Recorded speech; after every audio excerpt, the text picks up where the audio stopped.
Sobre o time do CSA enfrentar o Vasco aí na Copa do Brasil, né? Eu já falei em alguns outros momentos aqui no YouTube. É, realmente a gente fala do momento do Vasco e vamos colocar aqui a Série A.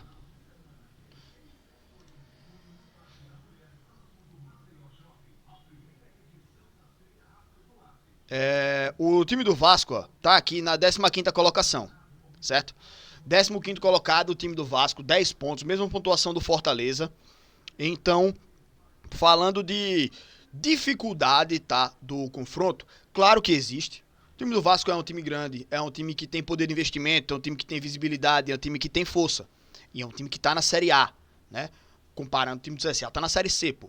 Então, assim, sempre falo que é um adversário que a gente precisa respeitar e muito, né? Como foi contra o Grêmio, precisa respeitar muito, mas se a gente botar pra jogar bola, a gente mostrou já contra o próprio Grêmio que a gente pode incomodar. E comparando Vasco e Grêmio, o Grêmio na Série A tem seus 15 pontos. O Vasco tem 10 pontos, né? Então, o adversário que a gente eliminou na rodada anterior tá melhor colocado do que o Vasco que a gente vai enfrentar agora, né? Então, assim, pensando, por exemplo, no caso do Operário, o Operário também comemorou ali, no caso, a Miriam Monte, na hora comemorou, né, o cruzamento com o Vasco. Aí viralizou muito isso. Aí, o pessoal ficou falando, o Operário também comemorou quando caiu contra o Vasco tal, e foi eliminado. Então, assim, cara, é claro que a gente precisa ter o respeito, né, pelo Vasco. A gente precisa respeitar o adversário, seja o Vasco, seja o São Paulo, seja o Flamengo, o Palmeiras, ou seja o Tunaluso que a gente enfrentou, o Boa Vista do Rio de Janeiro, que a gente enfrentou também. A gente precisa respeitar todos os adversários, né? Mas a gente tem que entender também o contexto onde eles estão inseridos, certo? Se a gente pega, por exemplo, a equipe do, sei lá, cai no cruzamento contra o Bahia. Olha o Bahia, pô, onde tá. 18 pontos, lá em cima. Um time que a gente já enfrentou na Copa do Nordeste, que veio pra cá com o time reserva e ganhou da gente. 2-1. Dando um baile no primeiro tempo. Tá ligado? Claro que o CSA se reforçou de lá pra cá.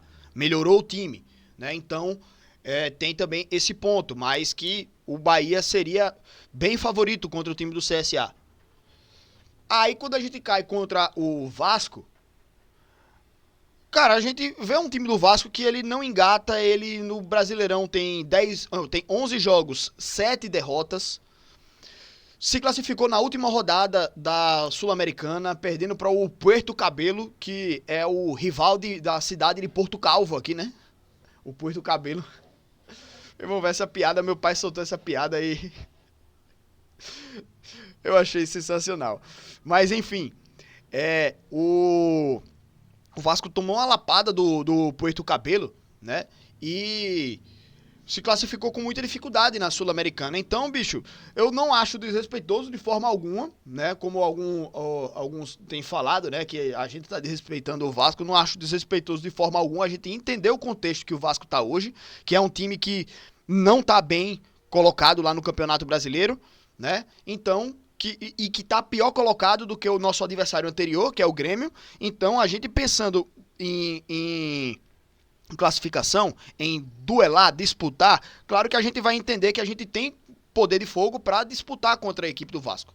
Agora, principalmente jogando em casa, jogando no trapichão, né? Que a gente ganhou do Grêmio aqui dentro, do jeito que foi, buscando a virada, né? E assim, então o Vasco é um adversário que é possível da gente duelar, mas mais possível da gente duelar em igualdade. Claro que a gente entende que o Vasco é um time superior ao time do CSA, né? Mas que tem possibilidade de a gente duelar em igualdade contra a equipe do Vasco. Mais do que se fosse contra um Cruzeiro, no caso do nosso rival daqui da Alagoas do CRB, né? Então, assim, a gente tem mais possibilidades de encarar o Vasco do que outros adversários. Então, naturalmente, é um adversário que a gente, entre aspas, comemora ter enfrentado. ter caído contra ele no duelo. E não vejo isso como desrespeito de forma alguma.